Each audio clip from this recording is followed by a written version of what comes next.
you know what this is? Do you know what this is? This is like 12 years of hard work, hundreds of videos, a lot of time that I'll never get back, and now I have something to show for it, you know? It's so sick. I haven't opened it yet. I wanted you guys to see my reaction. It's like a first unboxing video here on the channel. Are you ready for this? Oh my god, it's beautiful. It's a piece of foam. Good boxing. And now! Dude, they keep juking me out here. It's a letter from YouTube. This award was inspected and packaged with great care by Rick. Thanks, Rick. Okay, I'm kind of nervous. I don't know why.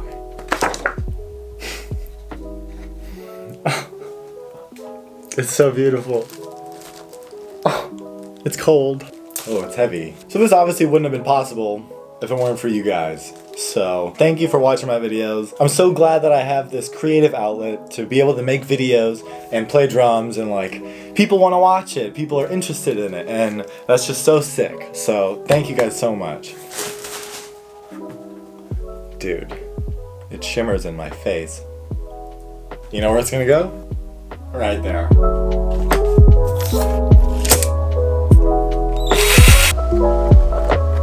So how did we get here? How did we get here in terms of 100K?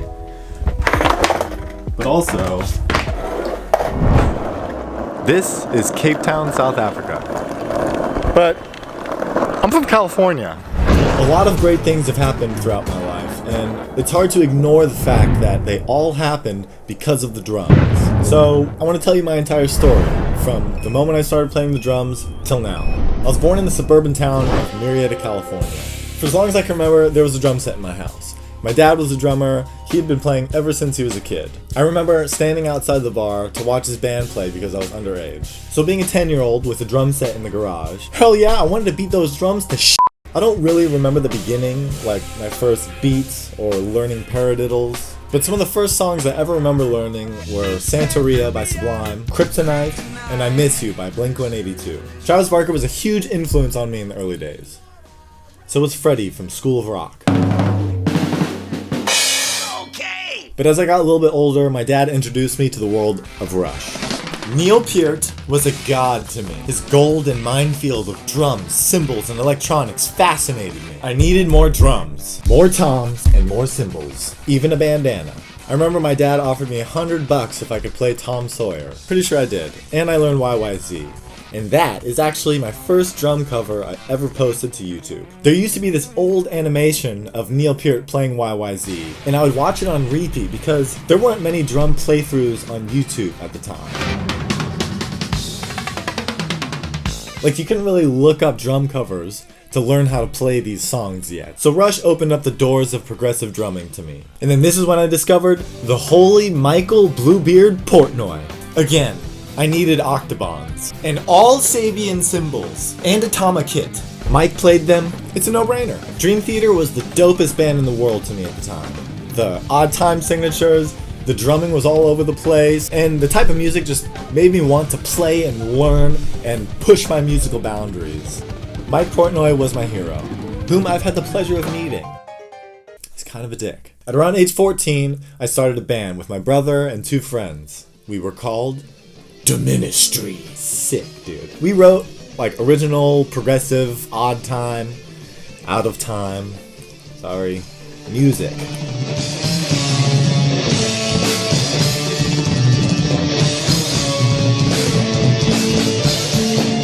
We were together for like 2 years, and we probably played like 10 to 15 gigs together. We got to play the Whiskey A Go-Go in Hollywood, but it was all like sell tickets or pay to play. God, that sucked. But it was great to have that creative outlet at such an early age. And for how old we were, and being diligent enough to get together and write and record a 40-minute album, was pretty sick. I remember one of our last shows was a battle of the bands at this place called The Vault. And I think we got like 2nd or 3rd, but this band Chon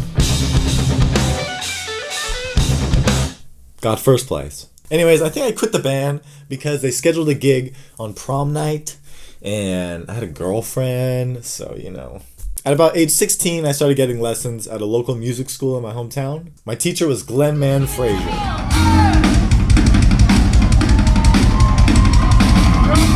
taught me the fundamentals, some stuff that I hated, and some stuff that changed the way that I thought about the drums. And at the time, I remember feeling like I wasn't making much progress, but long after I realized that he was teaching me the things that mattered. How to play with a bassist, how to read basic music, how to network. He wasn't teaching me just how to play the drums.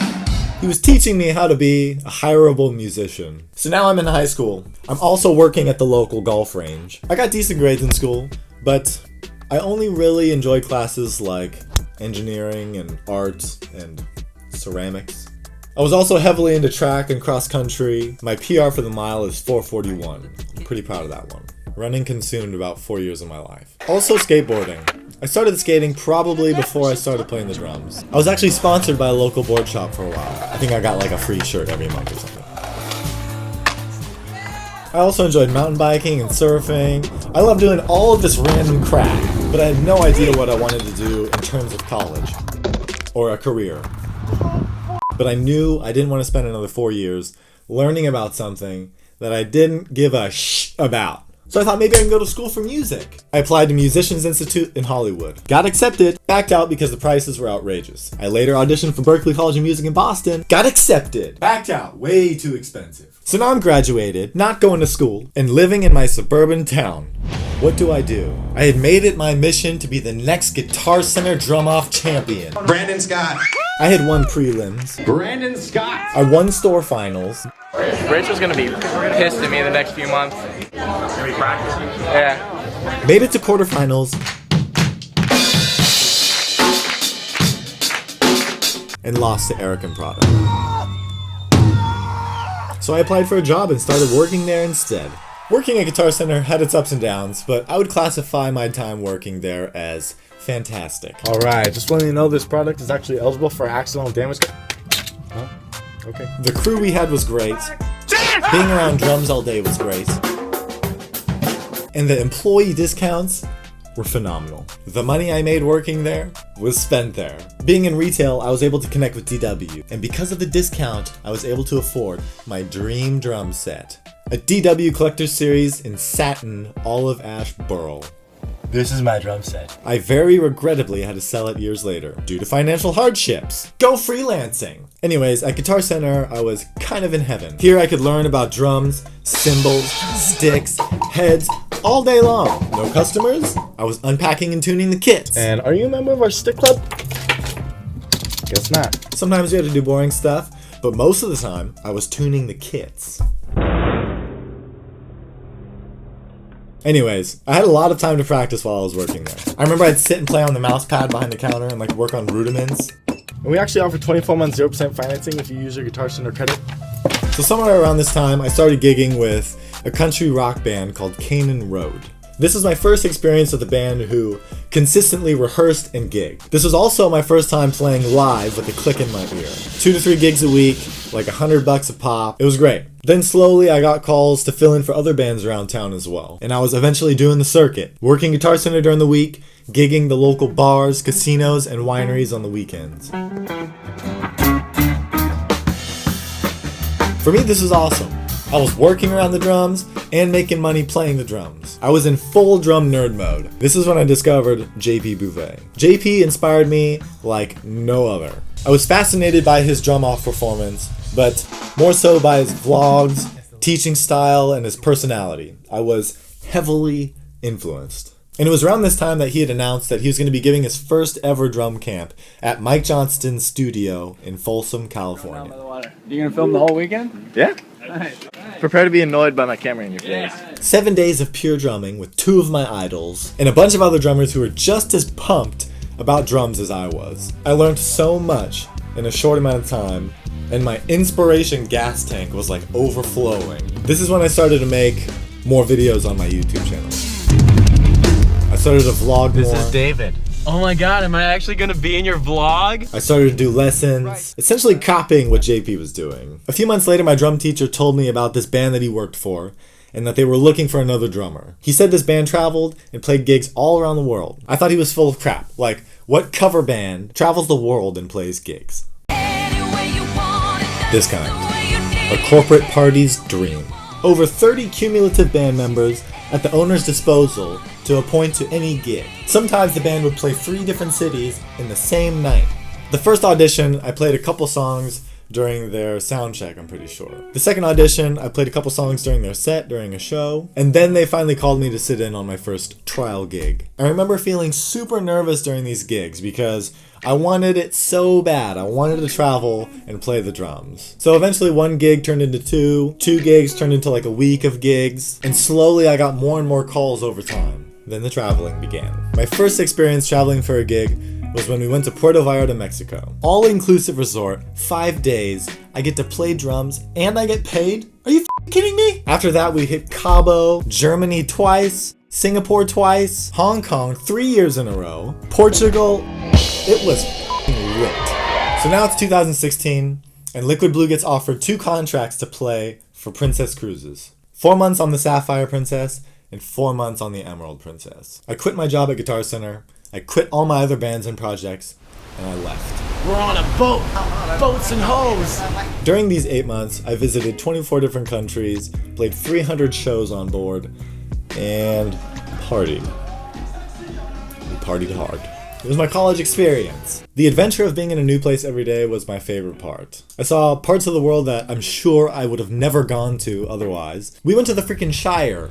I mean, come on. The freaking Shire. Being able to see and experience new countries and cultures opened my eyes to viewing the world as like one unit.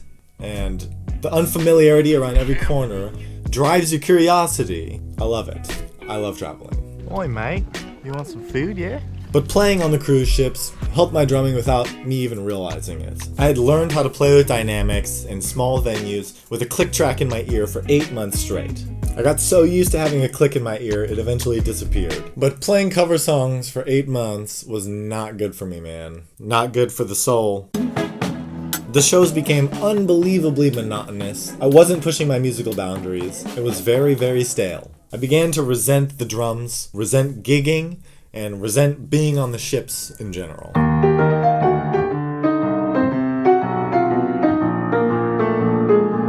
I tried my best not to take it for granted, but life on the cruise ships is not all it's cracked up to be. I shared a 6-foot by 10-foot room, luckily I loved my roommate, ate crappy food, played cover songs every night, we had 1 day off a month. And there's this whole hierarchy thing on the ships, you know, like, where the captain's here, deckhand's here, and like, musician is like, there, right there. And I was drinking a lot, like even before shows, just to like make country night a little bit more interesting for myself, you know what I mean? All I'm saying is, what do you know about country night? But when I got home, it was tough for me to get back into the groove of things. I remember feeling so uninspired to play drums or even make videos. I suck at this now. I don't even remember the last time I talked to a freaking camera. It was a massive effort. I think I was partly sad to be back in my suburban hometown after being like exposed to the world. It's like letting a kid look into the window of Willy Wonka's chocolate factory. I want some chocolate. I spent some of this time working at a local wood shop. We would build and install like kitchen cabinets and other interior woodworks. I actually learned a ton here, and my boss Bob was a legend to work for. He would let me set up my drums in his shop to like even practice or record videos. But I think one of the reasons I felt so low during this time was because of my personal life. I didn't really like being home, but I also missed somebody. During my last few months on the ships, I met the most incredible woman. Oh, it's a video. But after the ships, we had to say our goodbyes because she lived in South Africa, and that was it. Or so we thought. A few months later, she had a cruise ship that was ending in California. I met her, we road tripped all the way up to San Francisco. It was amazing. Had to say goodbye again. It was terrible. A few months later, I had a gig in Germany. We decided to meet up in Europe afterward. We went to London and Paris, officially made her my girlfriend. It was unbelievable. But then we had to say goodbye again. FML. Then she came to California for Christmas. Hi. Goodbye again. Then I visited her in South Africa. Got you again. I know that it's a video. I know.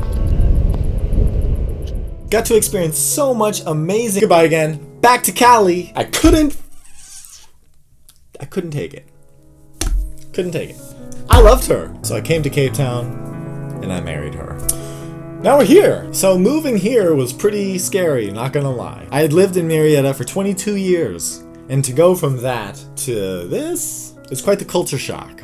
But the longer I stay here, the more I fall in love with Cape Town. So upon coming here, I had no job, and it took a while for me to finally get my feet on the ground and start working. And because of my tiny YouTube following at the time, I had made connections with local drummers who ended up being the reason I have some of the gigs I have here today. My good friend Kyle Wesson has helped me film numerous videos. He's also got me connected with bands who I've gigged with on numerous occasions. And he's the reason I teach drums at a primary school here. All because of the connection we made through social media. Kyle, I love you. Now when I moved here to Cape Town, I still hadn't received a penny from YouTube. About 9 years of uploading random videos, not a penny. I had monetized my videos, but I was under the impression that you had to hit this $100 tier every month or else you got nothing. That's wrong. The money keeps adding up and you can withdraw it once you pass $100. It ended up being like $1,200 or something, but I realized that you can make money from YouTube. I made a deal with myself just to try and upload once every week or once every 2 weeks, but the consistency had to be the key. And once I started uploading more frequently on my channel, that's when the most growth happened. The constant uploads forced me to be creative and keep thinking of new video ideas and keep practicing. And now every time I get an idea, I put it down on my phone. 56 video ideas! You can't see that.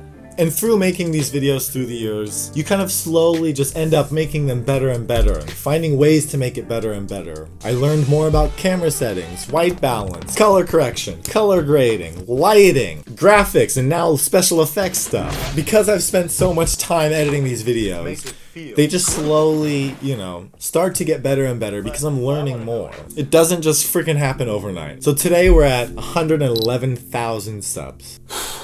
I want to get to 1 million. I think it's possible. I'm gonna keep making videos just because I like making the videos. And even this one, this isn't a drum video, but I've been watching a lot of Vox videos and they do those cool map effects, and I really, really wanted to do that map shot. So I consider myself lucky.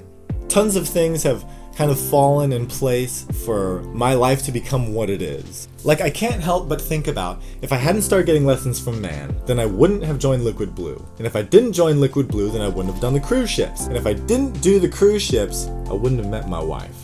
That's pretty gnarly to think about. The drums have given me everything.